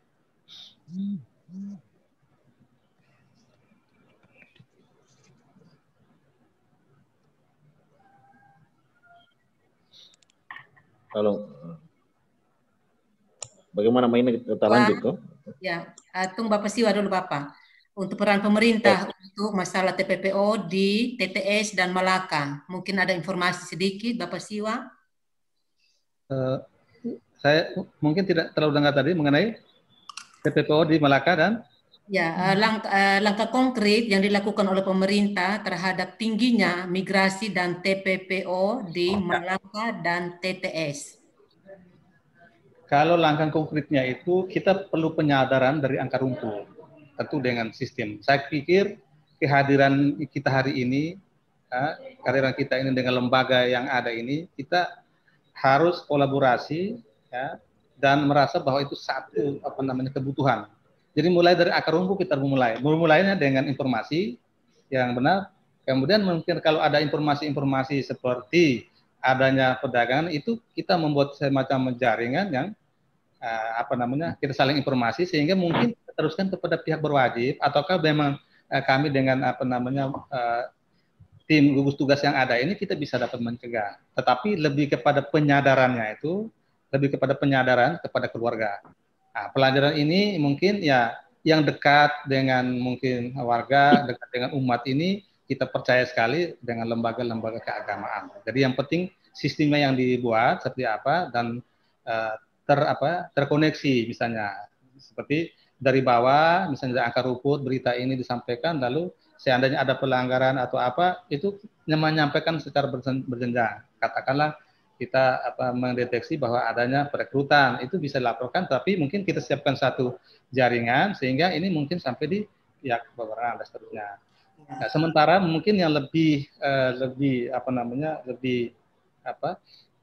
lebih baik itu, lebih murah itu lebih kepada penyadaran itu dari keluarga, langsung di akar rumput dari keluarga. Mungkin ini pada saat misalnya kebaktian itu mungkin kita lebih banyak juga menyampaikan acara-acara selingan seperti ini, tentu ada pesan-pesan. Kemudian ada acara-acara di desa, mungkin setiap kali ini juga merupakan kewajiban dari desa. Acara-acara seperti ini bisa saja kita numpang untuk disampaikan. Tapi saya kembali lagi bahwa kita lebih kepada penyadaran dari bawah, dari akar rumput, dan salah satu elemen masyarakat adalah lembaga-lembaga keagamaan ini, yang mungkin yang dekat ini. Itulah mungkin yang untuk mengantisipasi. Jadi lebih kepada penyadaran, dan kalau sudah ada pelanggaran, informasi penting. Jadi mungkin kalau misalnya orang bertindak itu juga kan harus ada informasi yang jelas. Nah, seperti ini ada pemberangkatan dari sana. Kalau tidak ada informasi seperti itu kan tidak bisa. Tapi kalau ada informasi, pasti kita saling berkoordinasi. Di samping salah satu sisinya adalah menyadarkan bahwa pergi itu seperti ini, pergi itu ada aturannya. Nah, kalau kita memang seperti yang disampaikan bahwa memang kita tidak bisa melarang hak, tetapi juga kita sudah perlu menyadari. Nah, banyak hal kan seperti yang sudah sampaikan tadi, bahwa mengapa mereka bermigrasi, tentu saja kan tuntutan masalah ekonomi. Yang jawabannya adalah menyiapkan lapangan kerja seperti yang disampaikan oleh Pak Eci tadi, bahwa sesungguhnya masih banyak lapangan pertanian harus di ini. Tetapi ketika mereka memilih untuk bekerja ke luar negeri, persoalannya adalah bagaimana bermigrasi yang benar. Jadi soal mengapa itu jawabannya mungkin itu, tapi bagaimana bermigrasi yang benar itulah yang harus kita sampaikan. Tetapi sampaikan itu juga sampai di akar rumput gitu. Itulah mungkin dari saya begitu. Nah, mungkin saja bukan saja dari TTS atau dari Malaka, tetapi juga semua daerah yang saya kembalikan. Terima kasih. Terima kasih Bapak Siwa, beberapa tanggapan dan respon balik dari narasumber untuk penanya tadi. Lanjut ke Bung Elci, sekaligus dengan pernyataan tadi bahwa keterlibatan anggota legislatif juga dalam mafia TPPO ini juga penting dijelaskan lebih lanjut nama dan perusahaannya. Silakan Bung. Ya, terima kasih. Mungkin saya langsung menanggapi pertanyaan yang muncul di chat room dari Ibu Ningsi dan Pak Rikar. Yang pertama, kalau apa yang harus dilakukan di TTS dan di Malaka, itu Malaka saya tahu Suster Lauren dan teman-teman kuat sekali di sana. Pak Herman Seran juga di situ bekerja keras. Kemudian di TTS, Sinode Gemi juga tidak, dan SSP dan teman-teman lain juga terlibat ya. Ini masih digerakkan masyarakat. Nah, memang kita masih terbatas di tingkat penindakan karena tadi saya sudah bilang bahwa kasus perdagangan orang ini hanya bisa diproses di Polres. Itu di seluruh Indonesia begitu, di Sukabumi juga sama, di Batam juga sama, dan di tempat lain juga sama. Nah, bisa dibayangkan jarak dari kantor Polres itu ke ujung-ujung kampung itu jauh sekali misalnya. Jadi kita memulai di sebelah mana? Yang paling masuk akal sebenarnya kalau desa-desa ini bisa berdaya dan kemudian pendataan penduduk ini bisa tuntas sehingga kita bisa mengecek bahwa ini benar ini penduduk dari mana. Itu data kependudukan ini data kependudukan ini jelas sehingga kita bisa punya suatu pegangan. Ini salah satu kunci. Faktor dasar yang lain menurut saya tidak mungkin tidak, selain kita berbicara soal pencegahan, kita harus berpikir bagaimana meningkatkan pendapatan masyarakat petani di kedua tempat ini. Ini tidak mungkin tidak. Jadi kalau kita bicara soal nanti kita muncul lagi, kita sudah cek di beberapa sektor ya, bukan cuma di pelayanan dasar, Dukcapil, kita sudah cek di bidang ekonomi, kita juga sudah cek di bidang pendidikan. Nah, bidang pendidikan kalau kita berdasarkan hasil riset RGSC sekitar beberapa tahun yang lalu, kita misalnya yang sederhana saja. Jadi kita jangan ngomong jauh-jauh nih tentang kesiapan, kesadaran macam-macam, itu penting juga. Tapi ini dasar basic nih. Ada sesuatu yang mendasar menurut saya perlu dilakukan oleh pemerintah, bahwa sekolah-sekolah swasta, terutama yang dikelola gereja, itu harus dibiayai oleh negara. Harus. Itu saya pikir rekomendasi yang perlu dilakukan oleh Intervidei dan teman-teman lain untuk diberikan kepada negara. Bahwa kalau di sekolah-sekolah Islam itu bisa dibiayai, kenapa sekolah-sekolah Kristen Katolik itu tidak bisa dibiayai? Ini diskriminasi terbuka. Jadi kenapa, ini contoh sederhana. Di Maumere itu orang lagi ribut besar karena kepala dinas mau menarik seluruh guru-guru PNS dari sekolah swasta. Bisa dibayangkan kalau tidak ada guru. Di mana ini gereja-gereja ini mencari uang untuk membiayai para guru. Nah, ini contoh sekolah-sekolah. Saya bandingkan bahwa kondisi sekolah negeri dan swasta ini juga memang 11-12 kalau di Timur Tengah Selatan. Bahwa di tingkat ini sekolah-sekolah ini harus diperhatikan. Karena apa? Guru, kesejahteraan guru, gaji 50-100 ribu itu masih menjadi hadapan kita sendiri. Jadi teman-teman mau bilang soal ini dilema, saya tahu di yayasan-yayasan Kristen maupun Katolik ini tetap akan susah luar biasa kalau bicara soal hak pekerja. Nah, yayasan-yayasan Kristen maupun Katolik, Protestan maupun Katolik ya, orang bekerja dengan 100 ribu, 300 ribu rupiah, ini guru loh. Dan itu pakai dana bos. Nah, pemerintah juga diam saja. Sementara yang ini saya ketemu di Dinas Pendidikan kemarin. Mana mungkin ini guru garis depan, guru daerah tertinggal maupun instansi-instansi vertikal ya, yang datang dari pusat itu, gajinya berlipat-lipat bahkan dibandingkan dengan pegawai-pegawai di daerah. Ketidakadilan struktural semacam ini jarang sekali dibicarakan di tingkat Indonesia. Sehingga layanan-layanan publik itu menjadi terpuruk. Akibatnya apa? Materi kelas 2 SD, teman-teman bisa lihat, dari tahun 54 sejak dana pendidikan itu dicabut oleh pemerintah itu sejak tahun 54. Itu ada datanya, ada peraturannya dari sekolah-sekolah Kristen maupun Katolik, sending maupun isi. Dan itu bisa dilihat. Sejak itu sekolah-sekolah ini terpuruk. Dulu di era Hindia Belanda masih agak lebih baik bahwa sekolah-sekolah mulai dibiayai oleh negara. Di era Republik Indonesia sekolah-sekolah Kristen, sekolah Katolik ini malah dianggap oleh asing. Nah, ini konteksnya ini konteksnya ini harus benar-benar dilihat dengan lebih baik. Ini sesuatu yang sensitif, tapi menurut saya ini forum yang tepat untuk kita berbicara sesuatu yang sensitif secara terbuka, sehingga advokasi terhadap guru-guru maupun yayasan-yayasan pendidikan yang dikelola gereja ini bisa dibicarakan dengan lebih baik. Kemudian contoh yang paling mendasar itu misalnya yang kita temukan, materi kelas 2 SD kita cobakan di kelas 4 dan 5 sebagai perwakilan kelas atas. Itu di tingkat matematika ya, kita mulai dari angka menambah, mengurangi, itu hanya 26% yang mampu. Itu materi kelas 2 di kelas 4 dan 5 ya. Jadi bisa dibayangkan kita cek sebenarnya kalau dengan metode yang sederhana yang saya lihat baca dari Pratham, LSM dari India sebenarnya. Saya pinjam metodenya waktu teman-teman inovasi dari OSCE itu mengajar kami di Bali, saya kemudian berkenal orang India dan menggunakan cara memetakan secara mendasar. Gereja ini bisa melakukan cek literasi secara masif, baik di Protestan maupun Katolik ataupun dari kelompok Muslim. Di NTT ini bisa kita cek di level mana itu anak-anak itu kita sudah pasti tahu kelas 6 SD ini mereka akan putus sekolah, kelas 1, kelas 2. Bukan cuma soal jarak ke sekolah ke SMP maupun SMA yang jauh, tetapi kemampuan dasar literasi maupun numerik berhitung ini lemah sekali. Dan kita sudah bisa tahu hasilnya di angka kelas 4 dan 5 SD. Kita sudah bisa tahu dengan tes sederhana. Tesnya tidak sampai 5 menit. Jadi kalau kita bikin semua itu pemuda-pemuda keagamaan ini mau turun ke kampung-kampung, cek dan kemudian memberitahu ini anak eja saya tidak bisa, huruf tidak kenal, kita bisa tahu ini pemetaan yang dasar sekali. Kemudian soal anggota DPR yang terlibat, jadi begini cara melihatnya bukan soal oknum atau siapa. Kalau oknum kita lama-lama kita kena undang-undang ITE ini, karena kita menyebutkan orang tanpa barang bukti. Itu tugasnya polisi itu penyidik. Tetapi kejahatan di tingkat regulasi lain lagi ceritanya. Jadi regulasi harusnya bisa melindungi yang paling lemah. Regulasi yang dibuat longgar Ini yang saya bicarakan adalah regulasi yang dibuat longgar, jadi bukan soal siapa. Regulasi yang dibuat longgar, soal siapa itu kan teman-teman bisa investigasi, bahkan wartawan Tempo bisa cari sendiri. Regulasi yang dibuat longgar itu membuat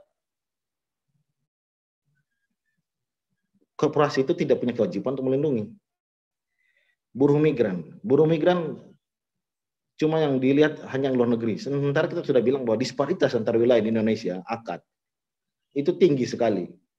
Nah, sampai kapan pemerintah itu mau dengar kalau human trafficking ini sudah terjadi di dalam Indonesia, bukan cuma ke luar negeri.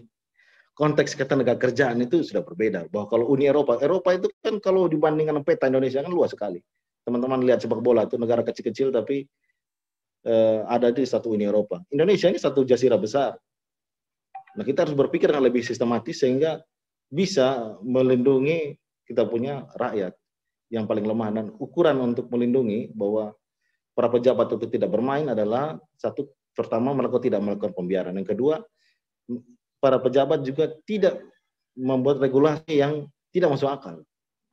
Bahwa fakta lapangannya begini, ada anak-anak yang dipekerjakan, anak-anak yang ditangkap, tetapi tidak ada aturan yang melindungi. Kita bahwa bapak-bapak sekalian punya aturan, tapi kita masyarakat juga punya saran. Kita menyarankan bahwa ada tren kerja anak yang cukup tinggi di Nusa Tenggara Timur dan harus dibicarakan terbuka dan dibawa ke atas, dan ini bisa ditangani. Kemudian ada pertanyaan yang muncul lagi, apa yang bisa dilakukan dari Mbak Ida, apa yang mungkin dilakukan untuk transformasi kontekstual untuk anak-anak di NTT. Ya memang ini ya, secara basic ini kalau dari sisi ekonomi Mbak Ida, sebisa mungkin PAD-nya ini bahkan kalau bicara dengan salah satu tokoh agama, salah satu uskup di Timor misalnya, saya bicara bahwa ya sudahlah, kita kalau mau mengerevolusi kita bicara soal life skill saja, jangan bikin sekolah yang panjang-panjang kemudian hasilnya tetap pengangguran. Ini contoh. Jadi jangan kemudian sekolah ini cuma menjadi tempat untuk menunda kekalahan anak-anak, pasti dijual, malah membuat mereka tidak kenal tanah kering lagi karena pendidikannya sendiri, membuat pendidikan yang terasing dari konteks setempat. Ini bayangan orang berhasil itu mulai dari beras, mulai dari PNS.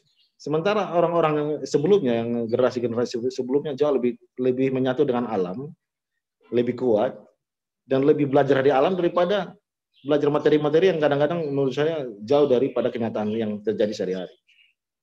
Dan ini tugas kita semua.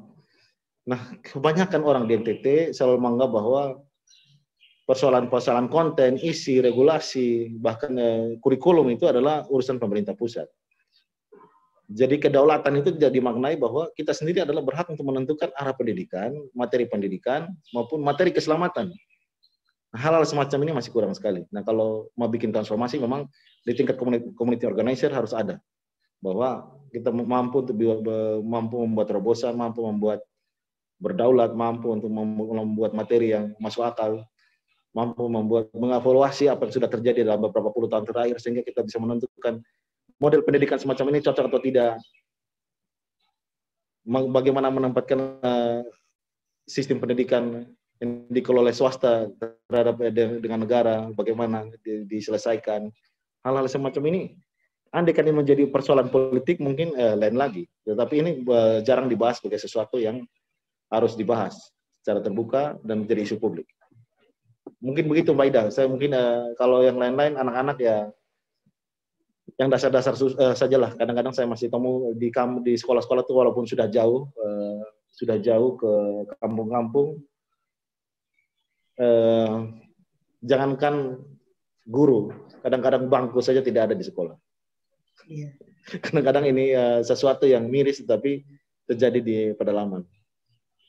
Jadi jangan kita butuh sebelum soal materi, soal ketersediaan bangku saja kurang, dan itu saya temukan. Anak-anak berdiri dan saya juga heran kenapa ini kepala desa juga tidak memperhatikan hal-hal dasar seperti ini. Dana desa ada, bahkan jangan bicara soal dana desa, skap kayu ada, gergaji ada, kenapa tidak bisa bikin kayu? Jadi keberpihakan untuk memberikan sesuatu yang mendasar yang sama kepada yang membutuhkan di kampung-kampung ini juga perlu diperkuat. akses equality ini, kesetaraan ini masih kurang juga. Mungkin dari saya begitu. Ya, terima kasih Bung Elcid. Karena memang tadi sudah terlambat, jadi kelebihan 10 menit, tidak apa-apa, saya tidak buka lagi ruang karena halo. Dari FKUB lagi. Oh, dari ada lagi, iya. Izin ditambah ya sampai 20 menit kemudian. Silakan Bapak. Baik, saya Bapak Simon dari FKUB Provinsi. Ya, Bapak Simon. Saya sampaikan kepada Pak Siwa dan Elcid. Para imigran ilegal berimigran ke daerah lain dan negara lain diiming-imingi oleh memperoleh penghasilan yang layak untuk memenuhi kebutuhan hidupnya dan keluarga. Ini menunjukkan bahwa daerah asalnya tidak tersedia lapangan kerja yang layak. Pertanyaannya, apa upaya BP2MI dengan lembaga pemerintah dan DPR serta pengusaha untuk menyediakan lapangan kerja? Itu yang pertama. Kemudian yang kedua, apa upaya lembaga pemerintah dan pengusaha serta DPR untuk menyiapkan tenaga imigran yang terampil sehingga tidak terjadi pemulangan karena tidak terampil? Mohon penjelasan atau jawaban. Terima kasih. Ya, silakan Bung Pak Siwa atau Bung Elcid dahulu, silakan. Ya mungkin Bapak dari Bapak Simon ya, Bapak Simon 1. Ya. Jadi untuk dari pemerintah sendiri memang paradigma pembangunannya ini memang masih lemah. Pemimpin yang meletakkan bahwa membuka lapangan kerja di berbagai kampung daerah itu penting, itu masih lemah. Kita harus akui. Jadi sebenarnya dengan terobosan BUMDes ini, Badan Usaha Milik Desa, dan ini baik sekali. Koperasi-koperasi yang sudah ada juga baik sekali. Tapi memang ini kita pindah nih Pak, karena ini bicara soal ekonomi. Bicara soal ekonomi, mau tidak mau konteks pemasaran, kontrol kualitas itu harus baik sekali. Nah di tingkat ini produk-produk unggulan harus kita bisa petakan, kemudian rantai pasarnya kita harus petakan sehingga orang harus bisa yakin bahwa tinggal di tempat di situ juga bisa hidup kalau pemasarannya jelas. Itu sudah beberapa kali contoh Kelor, kemudian contoh dulu Jarak, bahkan yang lebih dulu lagi itu Cendana, bahkan yang lebih menyedihkan, ya. Bahkan Sapi. Cendana itu salah satu yang keunggulan yang menyedihkan. Harusnya orang bisa hidup dengan menanam cendana. Tapi karena pemerintah sendiri malah membuat, walaupun pohon itu tumbuh di halaman sendiri, pohon itu bukan milik Anda. Itu terjadi dan itu legal. Padahal itu turunan peraturan dari era Belanda. Jadi pemerintah meneruskan sampai akhirnya cendana itu hilang. Padahal kalau mau dibilang ini komoditas unggulan. Orang punya di Sumba Timur orang sekarang masih menggalakkan bahwa ada satu pohon cendana ditanam ketika anak lahir dan kemudian dipanen 20 tahun kemudian, mudah-mudahan atau 40 bisa dipakai untuk uang sekolah. Ya, Bung ini terjadi di Sumba Timur saya lihat. Bung Elcid usul karena dari panitia waktu kita sudah dibatasi, sekaligus dengan catatan penutup ya dari Bung. Ya. Baik. Jadi ya kalau kembali kepada Pak Simon, di sektor pendidik kita tidak bicara soal keterampilan yang pembekalan yang lebih khusus, tapi pendidikan dasar. Jadi kalau berhitung membaca saya sulit, mau keterampilan apa lagi yang mau kita omong. Jadi yang pokok-pokok ini harus diurusi benar-benar. Ya. Jadi yang itu sudah cek Bapak, itu bukan cuma yang dipersiapkan untuk mereka SMA, sudah SD, SMP kadang-kadang membaca. Kita masih temukan kelas 4 SD tidak bisa membaca sama sekali. Ya. Ini problem. Jadi kita bicara yang di tinggi-tinggi, di langit-langit semua, tapi yang di bawah-bawah kita tidak urus. Ya. Ini sering terjadi. Di BUMDes juga sama begitu. Korupsi cukup besar-besaran di berbagai tempat, konsumerisme juga naik, kepala-kepala desa banyak yang ditahan, kontrol harus lebih kuat di lembaga-lembaga keagamaan, kontrol masyarakat. Karena orang juga, saya lihat ada tren sendiri, orang ingin merasakan hidup mewah. Ya. Jadi dengan cara apapun itu korupsi juga muncul di desa-desa, konsumerisme juga naik. Dan ini kebutuhan untuk berbeda, yang punya barang-barang industri juga tinggi, akhirnya tuntutan terhadap uang tunai juga tinggi, dan anak-anak itu harus pergi. Iya. Rekomendasi saya cuma 3 tadi, urus Dukcapil dengan serius, urus pendidikan yang dasar dengan serius, kemudian urus produksi pertanian lahan kering dengan serius. Untuk saya berbicara ini bukan cuma untuk pemerintah, karena kami sendiri juga bekerja, karena jika kita mampu memproduksi dengan baik dalam tempo 4 bulan ini yang kita punya di musim hujan ini, dengan intensifikasi pertanian atau dengan program-program teknologi tepat guna yang cukup, rasanya kita ada punya peluang. Apalagi kalau industri pakan ternak jagung ini yang akan membutuhkan jagung dalam jumlah banyak jadi dibangun di Kupang. Saya pikir di tingkat pemasaran jagung juga menjadi bukan lagi persoalan, karena harganya kalau pasti orang akan menanam, dan kalau kualitasnya terjaga orang tidak perlu pergi. Yang penting orang memastikan bahwa 4 bulan itu hasilnya pasti. Oke. Tanam ini hasilnya pasti. Nah, kepastian semacam ini harus kita bantu. Oke, terima kasih Bung Elcid. Ya, mohon maaf sekali lagi saya ke Pak Siwa yang terakhir sekaligus catatan penutup dari Pak Siwa. Baik, terima kasih Ibu Ina atas pertanyaan dari beliau tadi. Yang pertama mungkin terkait dengan kemampuan lah, artinya ekonomi dan seterusnya, itu sepertinya sudah dijawab oleh Pak Eci tadi. Saya ingin menyampaikan juga terkait dengan pendidikan. Apa yang disampaikan tadi, saya tadi sudah di paparan itu saya sampaikan bahwa salah satunya masalah kualitas SDM. Itu jadi persoalan, sehingga cepat terpengaruh dengan bujukan dan seterusnya. Nah, terkait itu sebenarnya tidak cukup seperti yang kita sampaikan bahwa pendidikan formal itu adalah merupakan kemampuan dasarnya. Kemampuan dasar. Tadi mungkin Pak Edi katakan bahwa pendidikan dasar. Kalau saya mungkin kemampuan dasarnya di situ. Tetapi kemampuan dasar ini pun dalam jabatan tertentu untuk pekerja migran itu perlu ada pendidikan lagi, perlu ada pelatihan lagi. Jadi sifatnya mungkin lebih kepada pelatihan. Lain lagi dengan yang seperti perawat dan seterusnya, itu sudah ada ya, mereka terbawa dari pendidikan, sudah ahli. Tetapi kalau misalnya selain jabatan itu ada lagi yang mungkin lebih kepada latihan tambahan dan seterusnya. Nah, untuk itu sebenarnya amanat Undang-Undang 18 tahun 2017 itu untuk pelatihan keterampilan kepada pekerja migran itu sudah limpahkan kepada daerah. Ini perintah undang-undang sudah dilimpahkan kepada daerah. Jadi mereka bekerja itu sudah secara kompetensi. Nah, oleh karena itu jawabannya bahwa menjadi kewajiban sudah ada diatur bahwa itu adalah pelaksanaan daerah. Walaupun kita harus tahu bahwa kemampuan daerah dan seterusnya ini itu beragam dan seterusnya. Walaupun demikian sudah ada penataan, sudah ada menuju ke sana. Jadi kita berharap supaya ini bisa teratasi dengan adanya pembenahan balai latihan kerja, dan kita juga mendorong lembaga-lembaga khusus, terlebih untuk jabatan-jabatan tertentu. Seperti saya katakan tadi, di pekerja migran di sektor misalnya di perawat ya, mereka tidak kalah kualitas, bahkan perawat Indonesia itu dipuji oleh bangsa-bangsa, tapi nanti masalahnya di masalah bahasa. Oleh karena itu mungkin semacam pendidikan itu kursus-kursus itu bahasa. Nah, ini menjadi kendala kita itu adalah dia bisa artinya memenuhi kualitas, tapi masalah bahasa ini pun pendidikan bahasa harus kita kita dorong. Dan kami dalam beberapa waktu ini kami sudah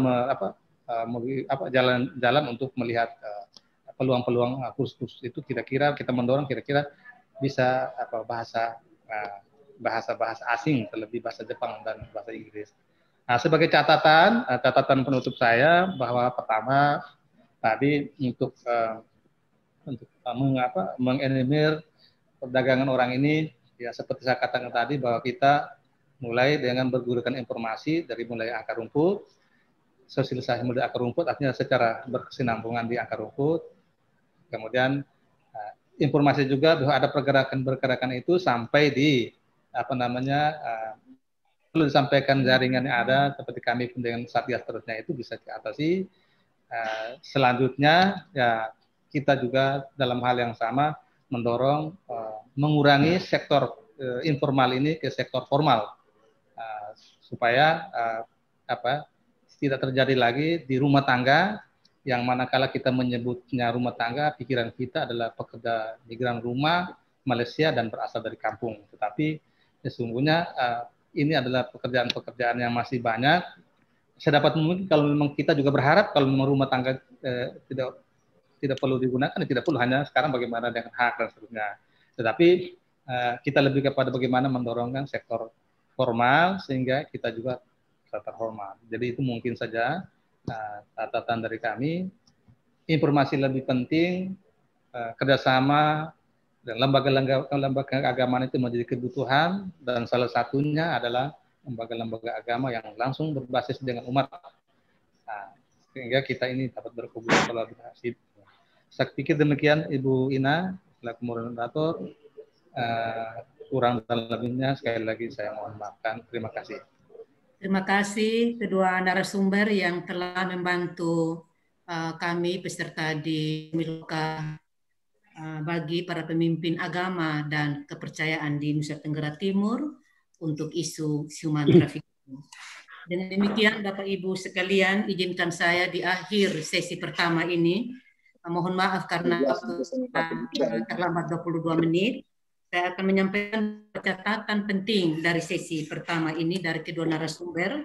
Yang pertama, di aspek pencegahan, para pemimpin agama dan penghayat kepercayaan yang ada di NTT perlu melakukan KIE bagi warganya, agar dengan demikian warga kita memiliki informasi yang benar terhadap TPPO dan juga masalah-masalah yang dihadapi.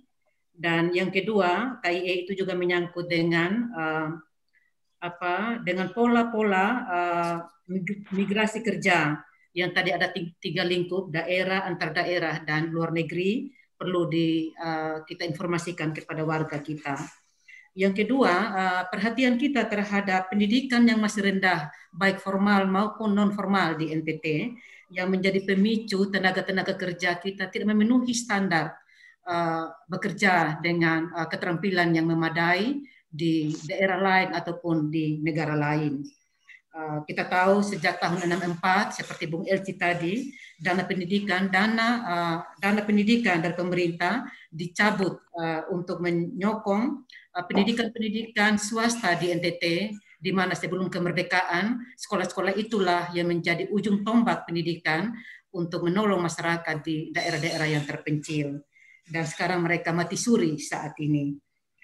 Yang ketiga, kita juga perlu untuk database, itu penting. Tiap agama, pemimpin agama dan penghayat kepercayaan mesti mengenal domba-dombanya, yaitu database yang tinggal, yang keluar, dan yang pulang. Bagaimana situasi mereka? Sebab database ini penting untuk kerja advokasi antar lembaga dan juga dengan pemerintah kita. Selanjutnya, kita juga harus rekomendasi selanjutnya adalah regulasi yang masih banci, ya, yang masih longgar. Kebutuhan pekerja itu kurang diakomodir. Jadi lebih banyak diakomodir itu kebutuhan perekrut atau PT-PT. Yang kita baca juga di Perda NTT misalnya begitu. Temanya untuk pekerja pekerja, tetapi isinya sedikit sekali regulasi itu memenuhi kebutuhan para pekerja kita. Nah, ini juga menjadi ruang yang perlu kita diskusikan bersama. Juga ada diskusi antara masyarakat sipil dengan legislatif dan eksekutif untuk menerima input dan rekaman-rekaman dari basis.